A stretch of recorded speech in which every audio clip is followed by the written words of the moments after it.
Hello everyone, my name is Khâu Bình Lê. សួរអ្នកទាំងអស់គ្នានាងខ្ញុំឈ្មោះសាមរ៉ូសាហើយខ្ញុំជានិស្សិតឆ្នាំទី4បញ្ញាបត្រកលានុបដ្ឋាហើយថ្ងៃនេះដែរនាងខ្ញុំមានកិត្តិយសដែលបានចូលរួមក្នុងកម្មវិធី International Exchange Lecture of Nursing Skill នៅក្នុងកម្មវិធីហ្នឹង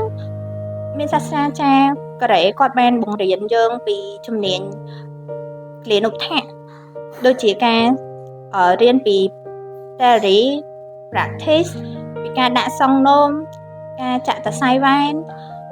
និងការបូមស្លេស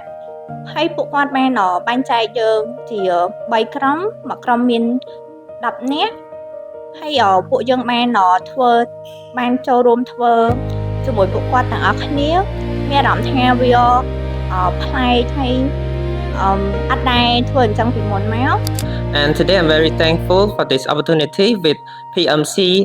Presbyterian Medical Center and Jesus Hospital that bring me here and show me how to do the correct way to insert the Foley and the communication with patients. ភើបនឹងខុសប្លែកដោយសារតែទទួលបាននៅចំណេះដឹងថ្មីនិងបទពិសោធន៍ថ្មីបន្ថែមដូចជាទ្រឹស្ដីនិងការអនុវត្តបន្ថែមទៀតដូច្នេះនាងខ្ញុំសូមជូនពរនិងអរគុណទៅដល់សាស្ត្រាចារ្យដែលបាន